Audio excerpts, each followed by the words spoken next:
Week in Lincoln is supported by the local venues with listings included here. Here's live music happening this week in Lincoln.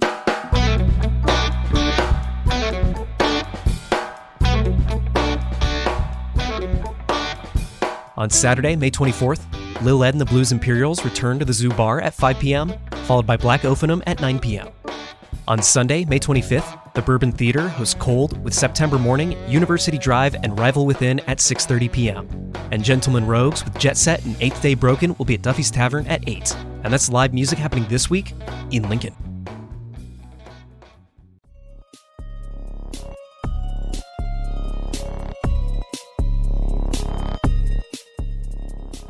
You're listening to KZUM News on 89.3 KZUM Lincoln and KZUM HD.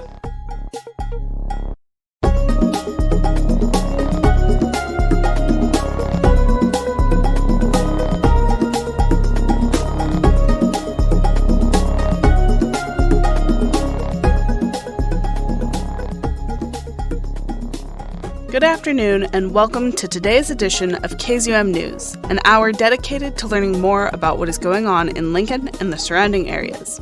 I am the news director and your host, Amantha Dickman. This afternoon, we're learning more about the City of Lincoln's proposal for a new central library located on O Street. Then we check in with the Nebraska legislature to learn more about the motion to reconsider Legislative Bill 258. But first, I want to chat a bit about Give to Lincoln.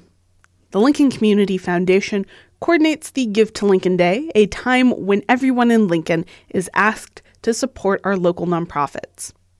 For every donation that we receive between May 1st and May 29th, the Lincoln Community Foundation and generous sponsors make sure that the impact of that dollar is heightened because participating nonprofits, like KZUM, also receive a proportional share of a $650,000 matching fund.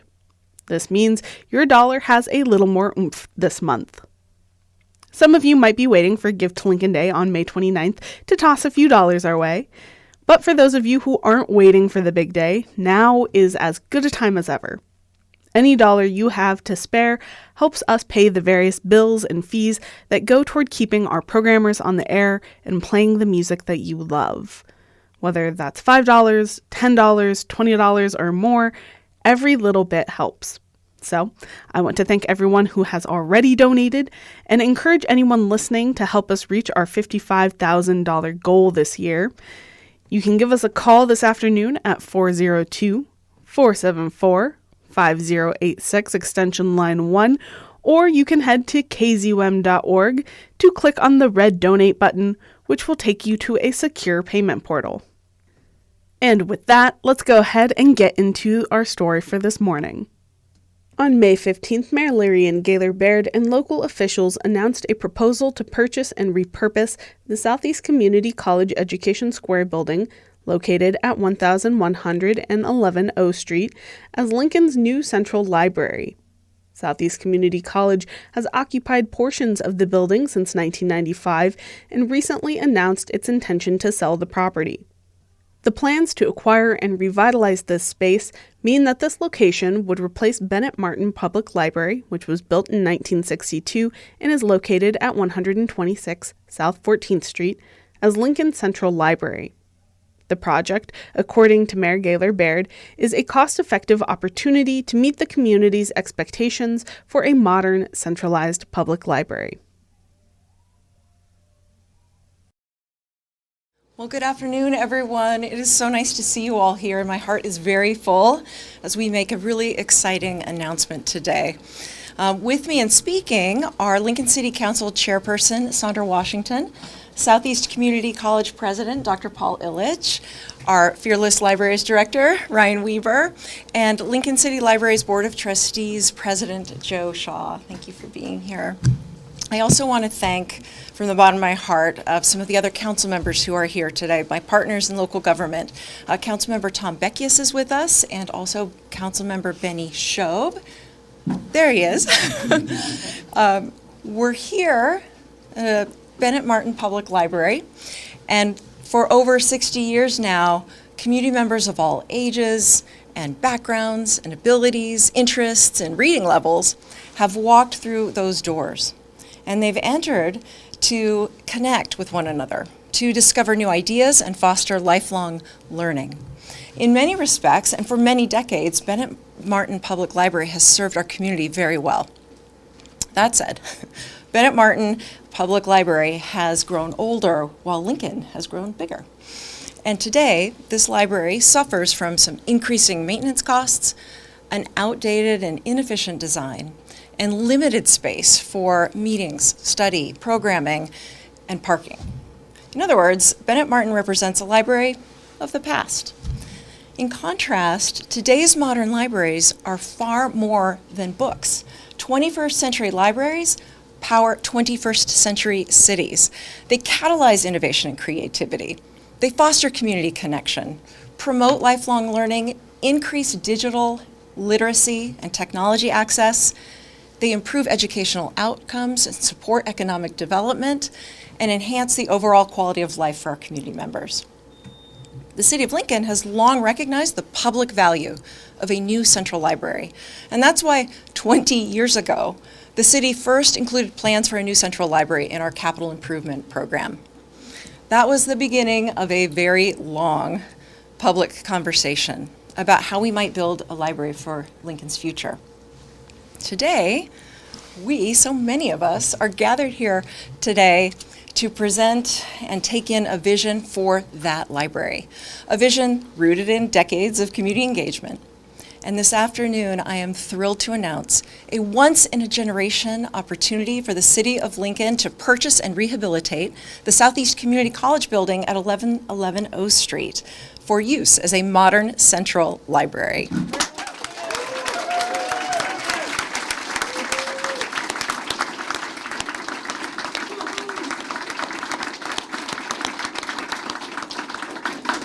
Here are just five ways that this new library would provide greater benefits to our community. First, this redesigned facility will offer amenities that our community members expect in a modern library. Among these exciting features are interactive children and teens areas, a makerspace, digital creative zones, a community rooftop auditorium and terrace, a coffee shop with extended hours, and expanded space for study and meetings and public gatherings. Second, parking, and we know this is a really big one. Yeah, you all know. The O Street location offers an attached parking garage with, yes, right?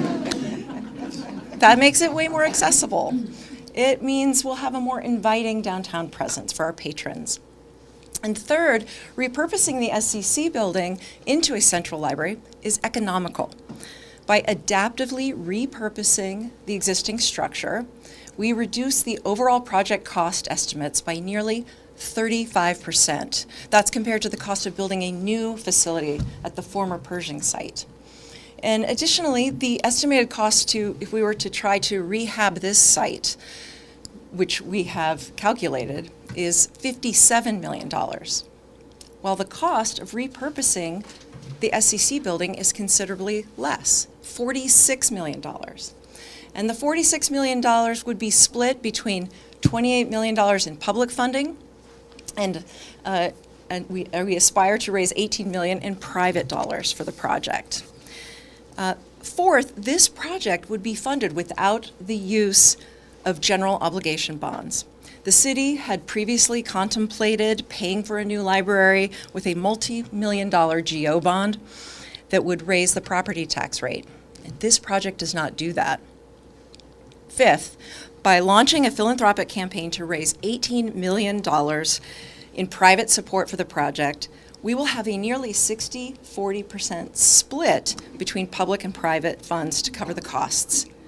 I am pleased to announce today that thanks to the generosity of our philanthropic community, we already have $6 million worth of pledged commitments toward that $18 million.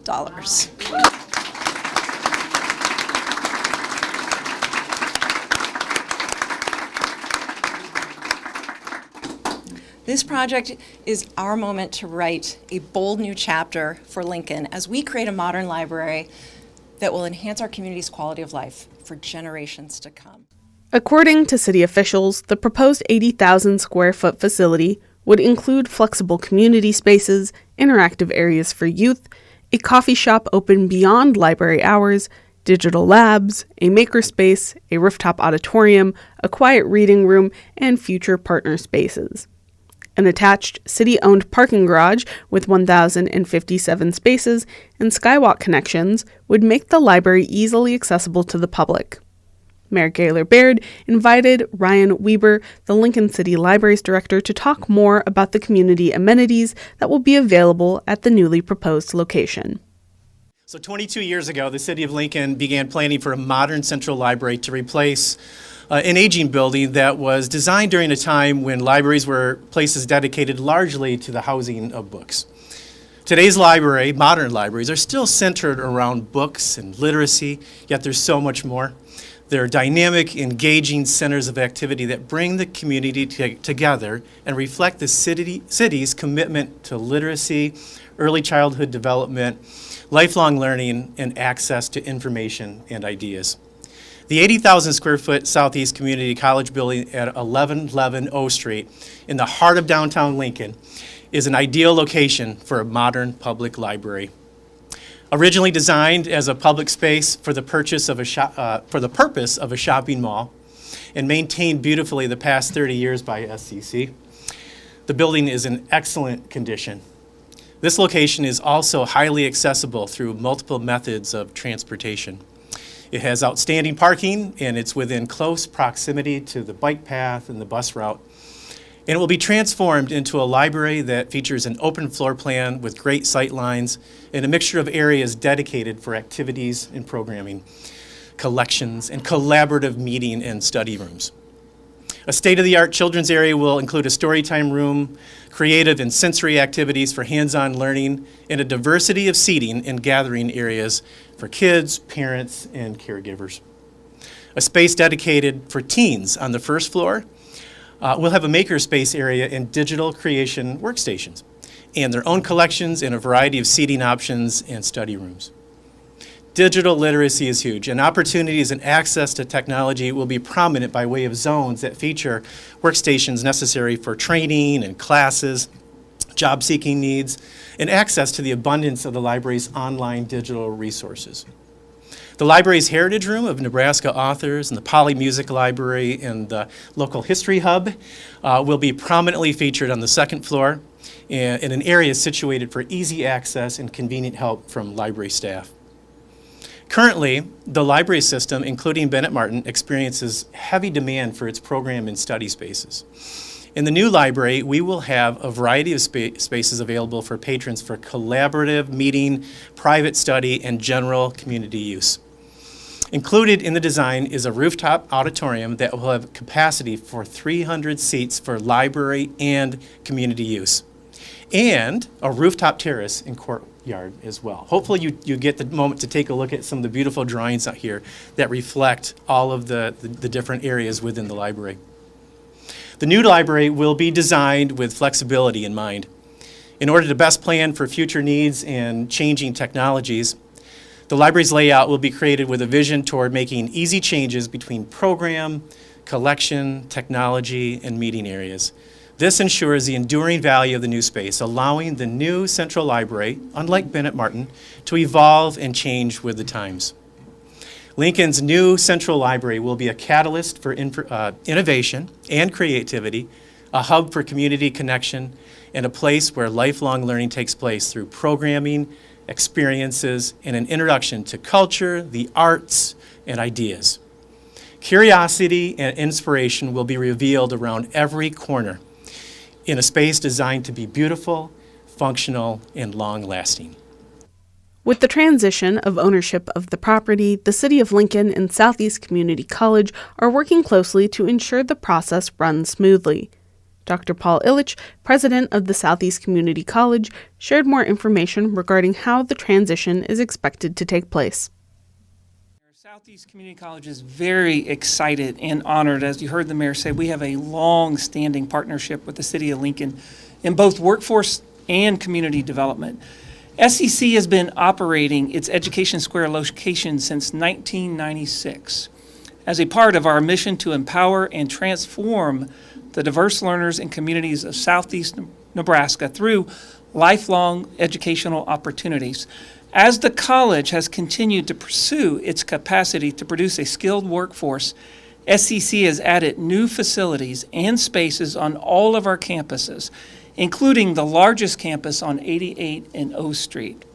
With SCC planning to move the programs operating in Education Square to its 88 and O campus and other locations, we placed the property on the market for sale. The City of Lincoln then approached SCC about its interest in the site for a new library to foster community development, life enrichment, and personal growth. We are very appreciative of the strong and collaborative partnership with the city and look forward to many new opportunities that will be created with the prospective sale of the college's Education Square to the City of Lincoln. I'll now let the Mayor and Director Weber share more about this exciting new space. By repurposing the existing structure located at 11th and O Streets, the city would reduce overall project costs by nearly 35% compared to building a new facility at the former Pershing Center site. A new building was estimated at $70 million, while remodeling Bennett Martin would cost $57 million, according to the 2024 Library Facilities Master Plan. The Education Square project is estimated at $46 million. Funding for the proposed project would include $23 million in municipal infrastructure bonds, $5.2 million from interfund loans, and $18 million in private contributions, representing a 60-40 public-private split. 1/3 of the $18 million in private support has already been committed. Because no general obligation bond would be needed, the project would not require a vote by the community. Mayor Gaylor Baird set time aside to further answer the media's questions regarding how planning would be executed and funded. With the lower cost of rehabbing this, I know when you did surveys earlier, you looked at broader improvements to the library system. With the branches, will this allow you to do more of those more quickly, or have you incorporated those into these plans? I think, take that? Sure. I think what it's allowed us to do is to put forth a viable solution to downtown, which will be the inspiration and make it more easy for us to plan for the future improvements in the neighborhood locations and future growth areas as well.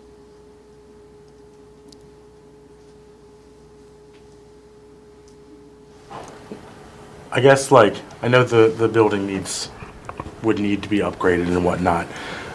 What's the reasoning behind, doing this now, in terms of building this new library, and why do you think it's needed, I guess, with Sure. being in a digital age, if you will? That's a great question, and there's a lot to that answer. But I think that one of the things I want to point out is the planning, the recognition for the need for a new library has been in the works and understood for decades. I think how we have taken steps along the way with different studies and community involvement, community engagement sessions over the years, leading up to last year when we recognized that maybe Pershing site isn't the answer, that allowed us to think outside the box somewhat, and then the timing was perfect with SCC's eventual departure from 1111 O Street. So it's a combination of a lot of hands and stakeholders' input over the years, mixed with the perfect timing. And why do we need one? We're always going to need a library in an area where there are a lot of people. And downtown has thousands of people here, but also we know that the central library, with its collections, with its resources, is the most visited library from outlying areas within the city. And it makes sense to have a central library still in the heart of downtown, and we have a lot of staff who work in this building too. So it's more than just a big branch. It's a facility that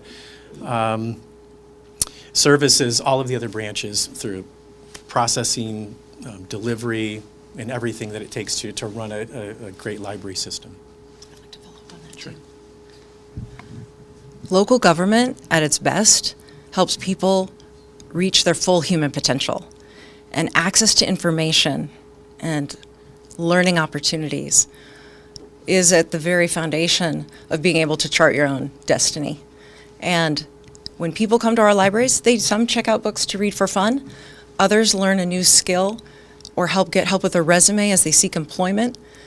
And this is a chance for people to develop their skills and learning in order to have economic opportunity and vitality for themselves and their families. We are far more than books. We are about helping people reach their full human potential. And the shape of the buildings may change, the technologies may change, but that core mission remains the same. And there's no other resource like that that's free. But because our community invests in our public libraries, we have the opportunity to put the world at people's fingertips for free. And that's why this matters. All right, any other questions? What's the timeline?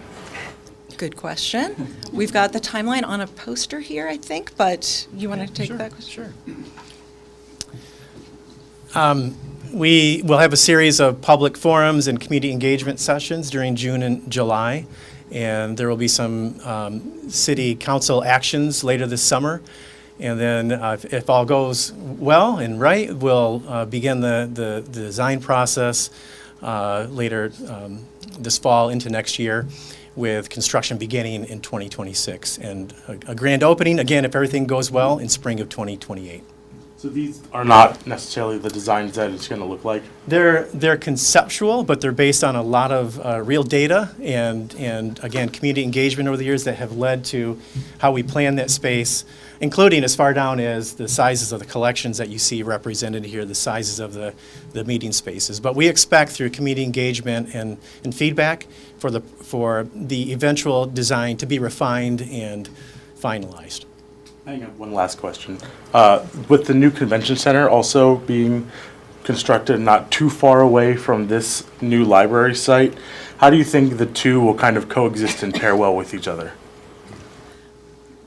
Lincoln is a city on the rise, and you can see it in the cranes on our skyline, and this new project, the new park we're building in the West Haymarket, the music box that the Downtown Lincoln Association is going to be leading our music district, and the convention center being led by the county is yet another aspect of growing this community's vibrancy and vitality, and the ability to welcome more people to the capital city to show them what an incredible place this is, the quality of life capital of the country.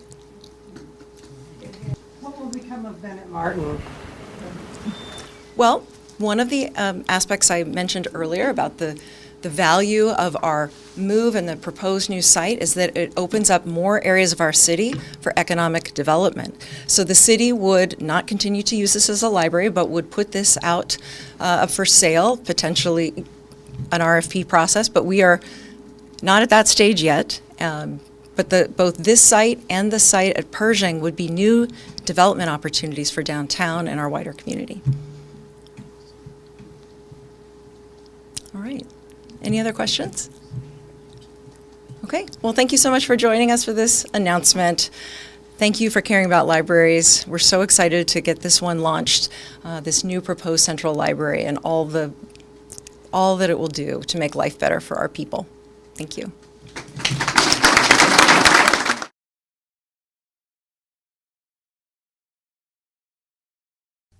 As you just heard, city staff will host a series of open houses in June and July to share the plan and gather community feedback.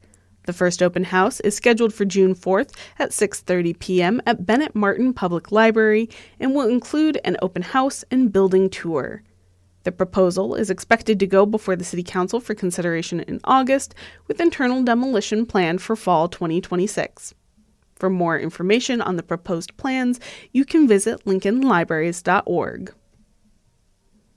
As we wrap up our first story for the afternoon, I just want to chat a little bit about Give to Lincoln Day. It is coming up quickly on May 29th, and if you haven't supported KZUM already during our Give to Lincoln fund drive, now is always the time. If it's $8, $5, $10, we really do appreciate anything that you can throw our way to help support our station, and especially our newsroom. As you know, the members of the KZUM newsroom work incredibly hard. We had Rebecca, who just wrapped up her internship, and she did fantastic for the last semester. Rebecca, of course, is no longer with us, but we do have 2 new newsroom interns. I know that's a mouthful, but they are coming on here shortly. And I'm sure that, like their predecessors, they will be working incredibly hard to help keep you informed, whether that is about our local politics or our local events or whatever else happens to come across their desk to cover. It is part of my job as their supervising editor to make sure that they have all of the resources they need as they come into this educational opportunity with KZUM. And in some ways, it's also kind of your responsibility. You help provide all sorts of support for not just KZUM in general, but for the KZUM newsroom as well. Your donations help buy those AP style guides. They help us build that curriculum for our interns. It helps go towards intern wages and all sorts of educational opportunities for our local journalism students. So, like I said earlier, $1, $5, $10, you are actively supporting the continuation of local journalism here in the state, and we appreciate every cent that goes towards that mission. So if you can help us out, that would be fantastic. You can head to kzum.org today and click on the red donate button, which will take you to a secure payment portal. Once you are done, they will send you a receipt to your email, and that's really it. It's that simple. So thank you again to everybody who has donated. I know last weekend we had some incredible folks out there supporting local journalism. Brian, Malcolm, John, Margaret, and of course that individual who chose to go unnamed. Thank you so much for supporting KZUM News. With that, we're going to go ahead and take our mid-hour break. When we come back, we are focusing on the Nebraska legislature to learn more about the motion to reconsider Legislative Bill 258.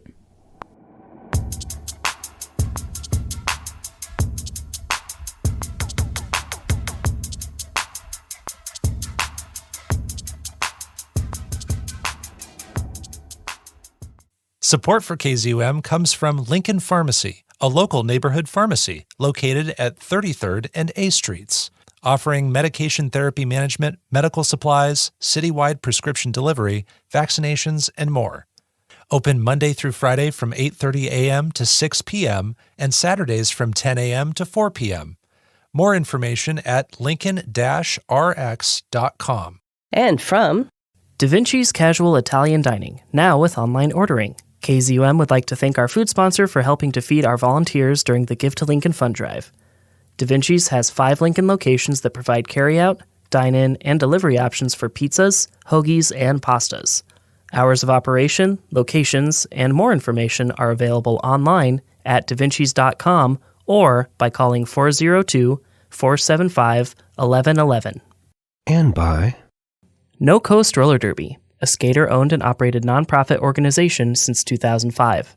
The next home game of the 2025 season is Saturday, May 24th at the Lincoln Sports Foundation Complex at 7600 North 70th Street. Doors open at 4, and the first bout starts a little after 5 p.m. Tickets and more information are available at nocoastrollerderby.com.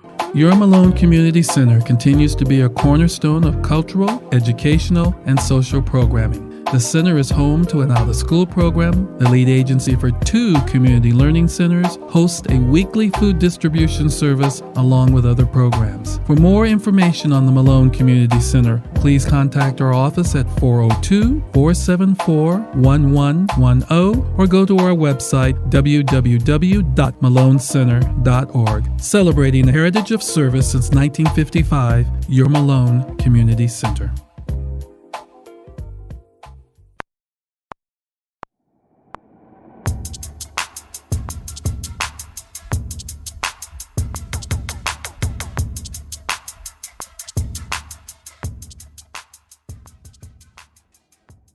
And welcome back to today's episode of KZUM News. My name is Samantha Dickman, and I am the news director for KZUM News and your host for this afternoon. Nebraska lawmakers met on Thursday, May 22nd, to reconsider the final vote on Legislative Bill 258. The motion to reconsider comes a week after the final vote on the proposal failed 31-17 due to the absence of State Senator Tony Sorrentino of the Elkhorn area, who was absent due to an unexpected change in the legislature's afternoon schedule. State Senator Bo Ballard's reconsideration motion prevailed with a 33-16 vote on Thursday, May 22nd. At this time, Speaker of the Legislature Senator John Arch is unsure if the Nebraska legislature will have time to conduct another final vote on Legislative Bill 258. Next item on the agenda, there was no ruling of the chair. There was debate going on.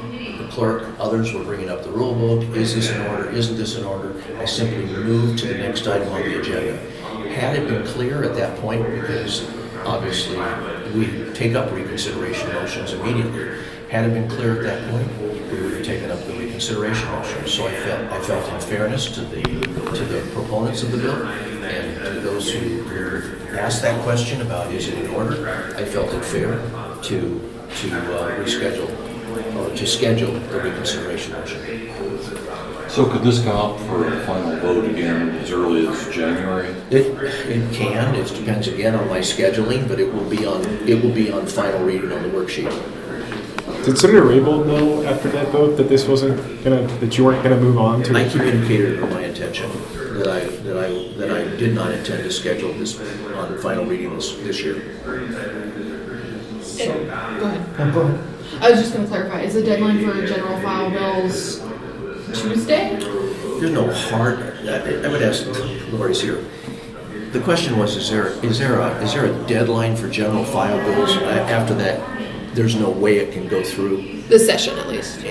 Given the bills that are on general file, that we're going to finish 306. So no more general file bills left this session? I don't anticipate scheduling any more general file bills this session. Yeah. So they got another bite at the apple, but they don't get a small one this year. Well, I mean, obviously this was a difficult decision, and I did think that in fairness to the proponents, that reconsideration motion was in order and it needed to be scheduled, and in fairness to those who have not had an opportunity to even have one round of debate, that bringing it back for a second round of debate was not fair to those. So fairness was my attempt to guide my decision. Does today's vote change anything for whether or not this could be amended onto another bill yet this session? It's not my bill. That would be a question for the proponent, but the bill now sits on final reading.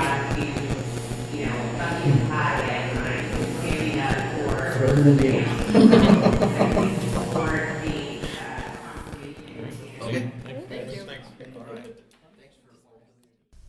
Legislative Bill 258, as proposed by State Senator Jane Raybould of Lincoln, would have two primary impacts. The first would be to minimize the increases to the minimum wage based on inflation that were passed by Nebraskan voters in 2022. The second would allow lawmakers to develop a youth minimum wage, keeping the minimum wage for 14 and 15-year-olds at $13.50 an hour. This legislation would increase by 1.5% every 5 years, beginning in 2030. Meanwhile, teen workers ages 16 to 19 could still be paid a training wage, which allows employers to pay those workers a lower rate for up to the first 90 days of employment. Senator Raybould has noted that due to time constraints, the Nebraska legislature might not have time to revisit the matter of Legislative Bill 258 this session. However, proponents are considering other paths forward. The votes that happened. I'm truly thankful for my colleagues that voted to support this. We knew that when Senator Ballard ran up there with his motion to reconsider, we knew that he was doing the right thing. And thankfully, he had his wits about him. I think a lot of us were just trying to figure out what happened. Where was Sorrentino? Wait, we thought he was here. Things like that. And so Senator Ballard was the one clear thinker, and he ran up with that motion to reconsider. And then it seemed like there was a lot of chaos. I know the clerk said, well, only the introducer can introduce that, and so Senator Ballard turned away, and then he went like, no, I can do it. And so they had that moment of like, is it acceptable, is it not? And then I ran up and said, I'm the introducer, I want this to be reconsidered. And then they just called the vote. And so we felt a little frustrated, like, wait, and then Senator Sorrentino walked in. And so today is a better day, let's put it that way. Today is a much better day, allowing LB 258 to be reconsidered, playing by the rules. We're not bending the rules. There is a number of cases of precedence on similar motions like this that have happened where they have been reconsidered for a number of reasons. And so we felt that we were working within our rules of the legislative body, not bending them. Sounds like the speaker will not schedule this though for this session. So in essence, you kind of, though you got this other vote, you're kind of back to where you were before. You have to wait till next year. Well, the good news is if it's taken up next year, then I don't have to go through, all the multiple layers again. The speaker said that it would be passed forward next year in the final reading. So I think that's something to look forward and make the corrections next year and adjustments. One of the options you had when the bill failed was to kind of package the bill as an amendment into another bill like paid sick leave. What was the reasoning behind going forward with the reconsideration vote instead of kind of packaging it as an amendment? We were looking at all options available to us, and certainly that is still an option to package it with the paid sick leave bill. So, this is step one, and so we are, happy the vote went the way it did, and so we are looking at the rule book and looking at other options that are available to us without bending the rules. And correct me if I'm wrong, but when January hits, won't there be the minimum wage go up to the full extent, and then so all these minors will get that raise, and then the bill would possibly take them back down? Yes, that is correct. So the minimum wage in January 1st of 2026 goes from $13.50 to the $15. I just wanted to point out the scenario in Missouri that the Senate in Missouri voted on last Thursday. The same thing happened. They had passed by referendum paid sick leave that went into effect May 1st of this year. However, both the House in Missouri and the Senate rescinded paid sick leave. That rescinding of paid sick leave will go into effect August 28th. So in effect, those paid sick leave started May 1st, but it will end on August 28th of this year. So, but with the minimum wage, though, you'll have some people making that $15, those minors making $15, all of a sudden, possibly they could get their pay cut. That is a possibility, but as we've talked about before, many times we have a workforce shortage. Businesses need young workers, but perhaps they won't hire 14 and 15-year-olds at that point in time. Those are the emails I've been getting from businesses.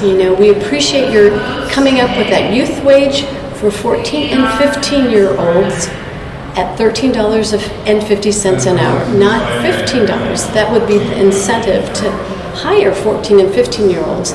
Sadly, what I think will happen come January of 2026, and I've heard through several small businesses that I've been in contact with and have emailed me that they probably won't hire 14 and 15-year-olds. And they'll just give more hours to those that have been with them more years. You kind of shouldered the blame for the vote count, original vote count, but did you ever get an explanation or apology from Senator Sorrentino? Mistakes were made on both sides of this issue, certainly from the clerk, from the speaker. Certainly I take ownership of, I pride myself on being able to work with numbers, and I also blew it. I just assumed, there's kind of a lag of people walking in after lunchtime, and I just assumed that everybody was in their seat for final reading, as we're required to do. But did Senator Sorrentino ever talk to you about any explanation? Senator Sorrentino has been nothing short of fabulous and very sorry for what we call a rookie error. So he has apologized so many times. And he said he'll tie himself to his chair every night from now on. So So you're not saying for certain that it won't be attached to like paid sick leave? That's still something you're thinking about? that's something that we're looking at as a possibility. But we all know paid sick leave is very important too. We'd like to see that passed so that more Nebraskans have access to paid sick leave than ever before. Right now, the minimum wage is going to continue to go up whether we take action now or next year. But what's really important is paid sick leave goes into effect so that more Nebraskans have coverage. I prefer to look on the positive side of things, Look what Missouri did. They took it all away. We don't do that in Nebraska. We want to make sure more Nebraska families have access to paid sick leave than ever before. Would Senator Ballard be open to having minimum wage attached to paid sick leave? Have y'all talked about that at all? Well, it's one of the options we've looked at, and I'm sure he would be very agreeable to that option as well. He's been very supportive throughout the whole process. When will you make that decision? Maybe, I don't know. We have to sit down and collectively come up with a strategy if that's an option that we want to pursue, yeah. As we wait to see if LB 258 will be rescheduled for this legislative session, opponents of Legislative Bill 258 remain vocal. State Senator Daniel Conrad of Lincoln is among those who believe this proposal undermines the will of the voters.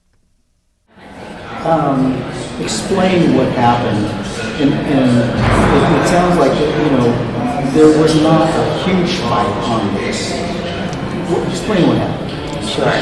Well, last week, in a dramatic turn of events, supporters of LB 258 who were trying to undercut the will of the voters and impact the wages of over 150,000 hardworking Nebraskans lost fair and square on the floor of the legislature because they didn't have their senators present to vote.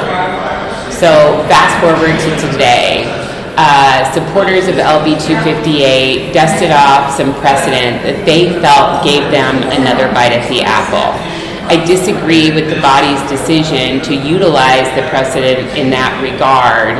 However, the majority had the votes, and they revived the proposal to undercut the minimum wage initiative in Nebraska. So where we go from here remains to be seen in the waning days of the session, but I do think it's unlikely the measure will come back for final passage this year. We must remain vigilant if that were to happen, and we encourage all citizens who care deeply about this issue to contact their senators and let their voice be heard. Please know that even though we were outnumbered on procedural moves today, myself and other senators could not be working harder to protect the will of the people through the citizen initiative process and to be a strong voice for working families. We firmly believe that the proposal is misguided. The people have spoken on this measure. They've organized, they petitioned their government, and they successfully passed a ballot initiative with almost 60% of support statewide. And those modest but meaningful increases to the state minimum wage have been working. They've been helping to lift people up and out of poverty. They've been helping to reward hard work. And they lessen the burden on taxpayers because less people have to rely on public benefits. So this policy is squarely in line with over 20 of our sister states that have a similar proposal in regards to minimum wage on the books. And it's absolutely wrong for cynical politicians like Senator Raybould to arbitrarily carve out, and cut the minimum wage for hardworking Nebraskans. Now, even though it survived this reconsideration, went to reconsideration, the Speaker said he's not rescheduling this particular bill for debate next year. It will go on next year, but what's problematic about this bill being enacted next year? Yeah. So hopefully, as we wrap up important work in the remaining days of session, this measure will not be back on the agenda. So while I disagree with the procedural move that happened today, I am grateful for that outcome, because that means over 150,000 hardworking Nebraskans won't see a pay cut. and they'll be able to continue to work hard and ensure wages keep pace with inflation. So we'll see under the Citizen Initiative a jump from $13.50 an hour in the minimum wage today to $15 an hour January 1st, 2026. And that's going to make a big difference to a lot of working families. It also gives us, who are opposed to this legislative bill, another year to organize, another year to speak out, another year to negotiate, another year to prepare. And even though this measure may have a favorable position when we reconvene in January, for the time being, it preserves the will of the people.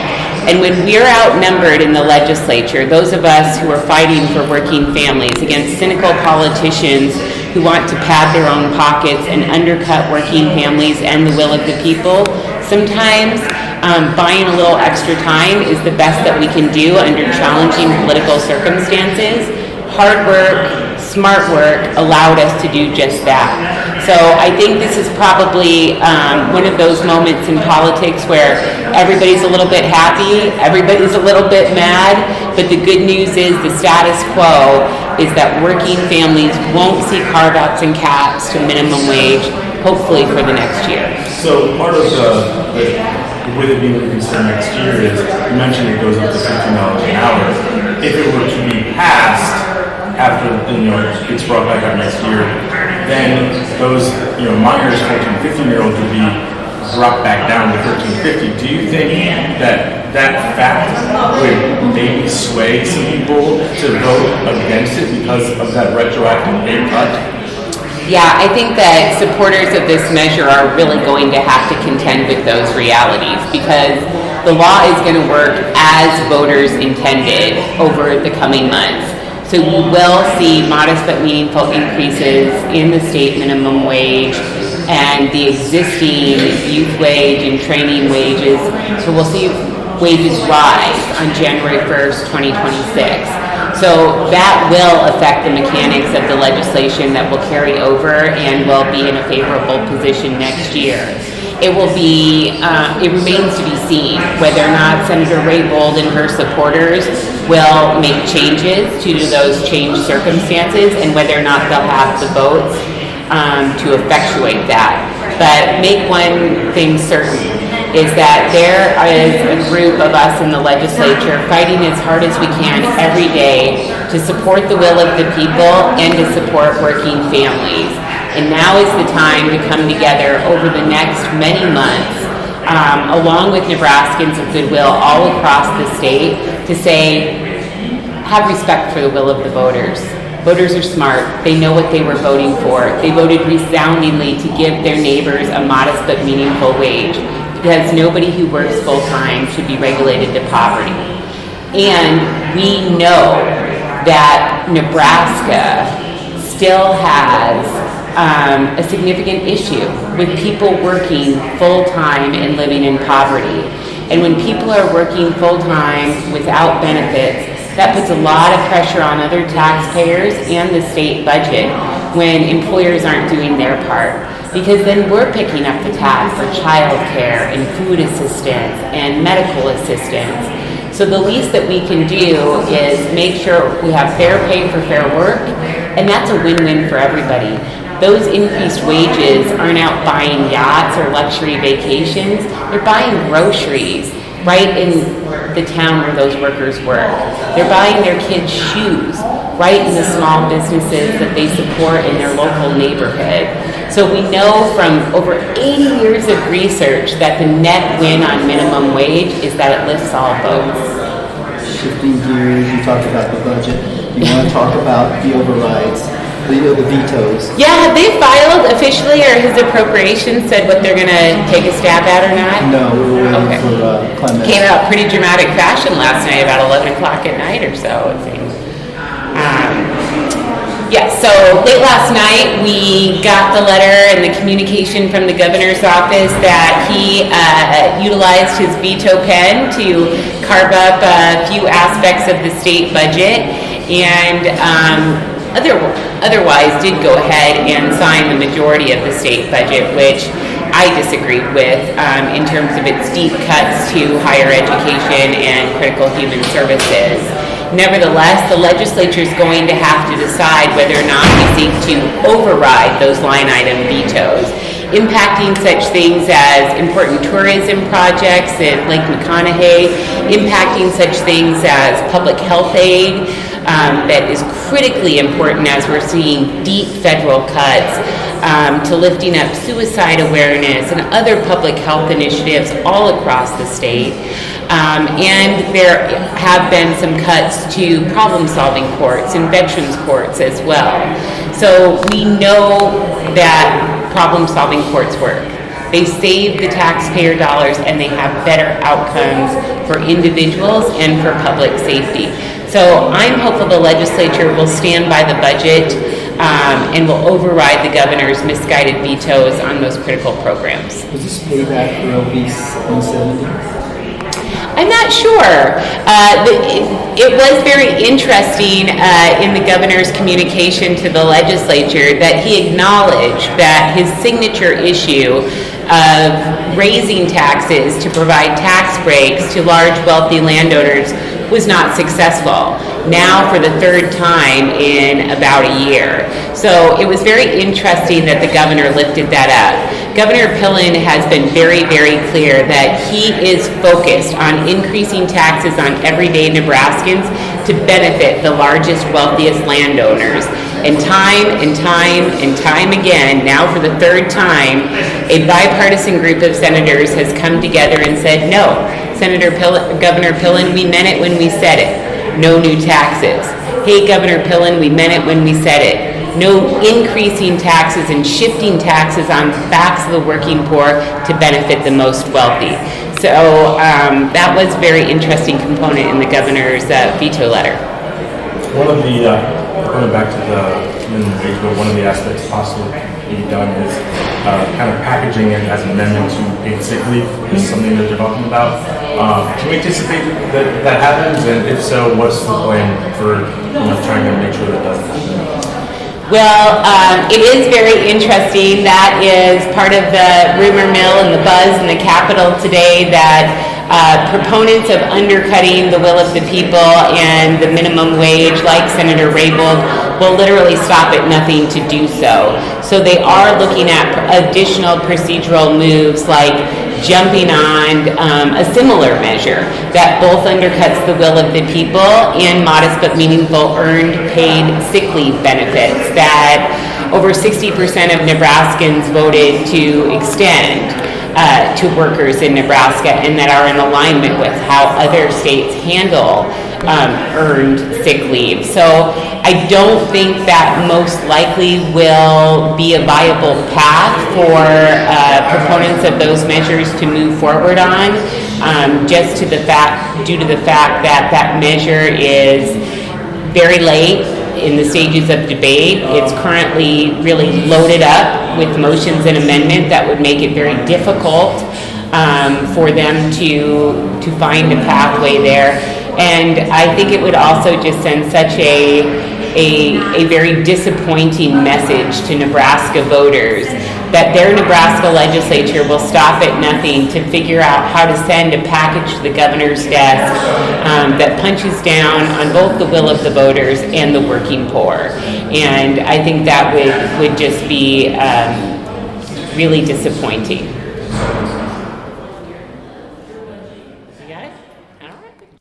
As we finish out the final days of the 2025 legislative session, we will continue to track the progress of several bills that we have covered this year in hopes of providing you with updates. Check our social media and tune in next Saturday to learn more.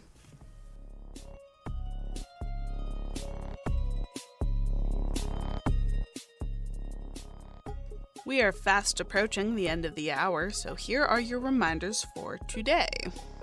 The KZUM Newsroom is always open to hearing about any questions, concerns, suggestions, or even any story ideas that you might want to share with us. All you have to do is give us a call at 402-474-5086, extension line 6. If you give us a call and we aren't available, don't forget to leave a voicemail. Or, if you aren't much of a phone person, You can also find our social media handles and more newsroom information at kzum.org under that About tab. Speaking of our website, if you happen to miss a show, you can always head to the KZUM News tab, where we archive all of our shows and include a transcript with links to that day's content. And lastly, I just want to give a shout out to Jack Rodenberg of the Rodenberg Music Experience. He put together all of the amazing original music that our news program uses. So once again, thank you, Jack. That wraps up our reminders for now. As you head out into the world, I hope you have a lovely day. Thank you for listening, and we hope you'll join us next time.